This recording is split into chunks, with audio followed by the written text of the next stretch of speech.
Hello and welcome to today's video. Today I'm going to talk about how easy it is to do multiple exposures in the Nikon Z system. Now, multiple exposures have always been pretty easy in the Nikon system. I first used it actually back with a D3 back in 2009. If I remember rightly, it was an absolutely awful day, nothing to photograph, and someone with me showed me the multiple exposure system, and it was really easy to use. Straight out the camera, you're doing multiple exposures, no messing about in Photoshop. Brilliant. What's not to love? But anyway, I completely forgot about using it when I got back, and then when I visited Valencia, in that disastrous video you saw last week, I think it was, I messed about with it again, and I loved it on the Z system. It was so much easier than even the Nikon D3, which is brilliant. Now in this video I will show how I set the menu items up to do the multiple exposure. Obviously, like all my videos, something goes wrong, and it has in this circumstance. Nothing too bad, but you know how it is with me. Every video I think I do, there's some kind of error in it. Enough of me, let's get on with the video. So I decided to, because the weather's so crap, just to stay local. 5 minutes down the road are the woods that I spend a lot of time in. They're not very photogenic, but it's probably a perfect opportunity to test multiple exposure. So anyway, let's get on with the video rather than listening to me. Well, the weather is certainly very changeable at the moment. It's early spring at the moment. It's exceedingly windy. I've actually been hit by a branch. I think it's probably going to rain in about 10 minutes time, so it's probably the perfect opportunity to do multiple exposure photography. I'm going to walk about, see what I can find. I'm not going to try and find anything too stunning because the woods I'm in aren't particularly photogenic, but it might suit multiple exposure well.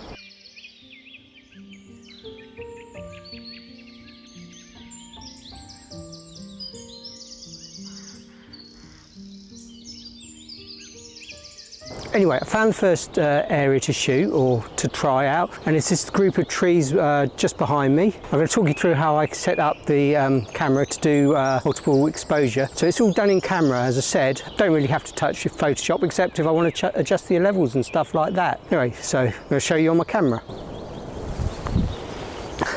Well, this is what's on the back of my camera.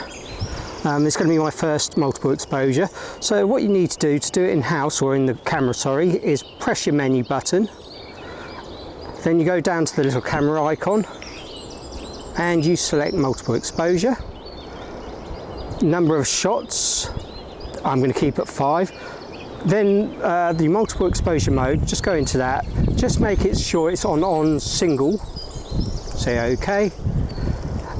And then you're ready to go. And as I said, something always goes wrong, and in this circumstance is my video recorder, which I use to record the back of my camera very cleanly rather than pointing a camera at this LCD. Unfortunately, while it captured the menu items perfectly, it didn't actually capture what I was seeing through the viewfinder, even though I did it 3 times.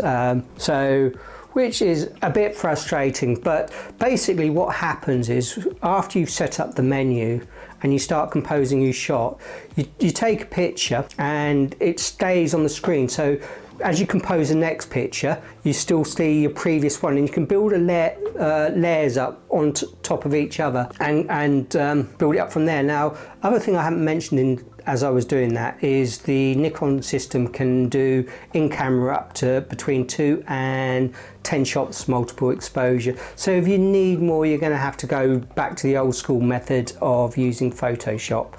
Anyway, enough of me, back to the video. Okay, that's the first shot in the bag. Hopefully the menu screen made it quite clear how easy that was to do. Let's go and see if we can find some more pictures.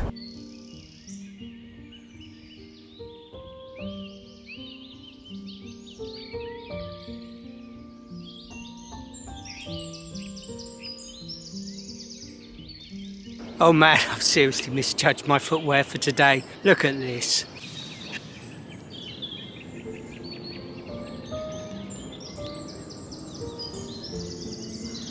How bloody annoying is that? Oh well, wife's going to kill me.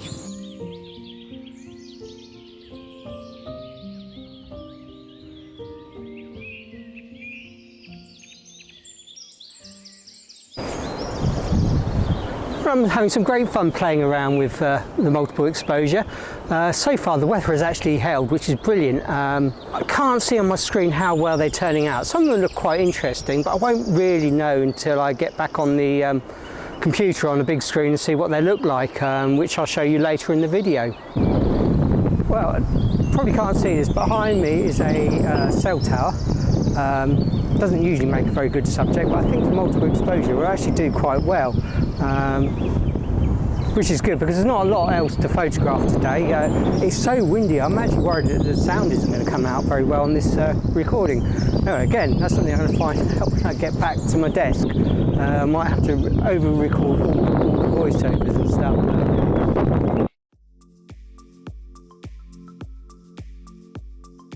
Anyway, I'm back in the office after a very blustery walk in the woods. I've looked at the screen, I'm pretty happy with what I've got.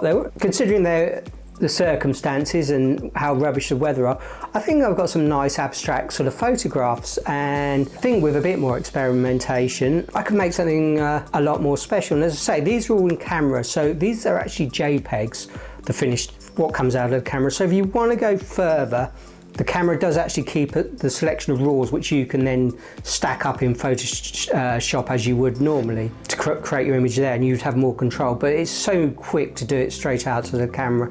I think for me, for most circumstances, that will be fine. Anyway, I've compiled a slideshow of I think about 10 images. I should count them before I say this, but I'm going to say 10 and then I'll put a doe on the screen or something when I'm wrong. And that's coming up now.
Anyway, I hope you've enjoyed my video and enjoyed looking at the multiple exposures.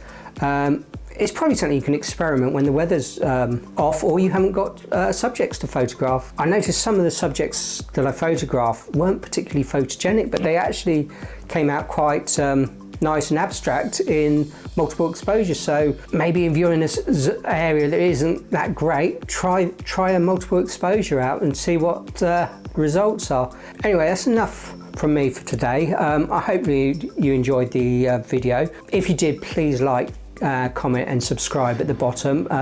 Your thoughts and words are always very useful. Anyway, until the next video, see you later.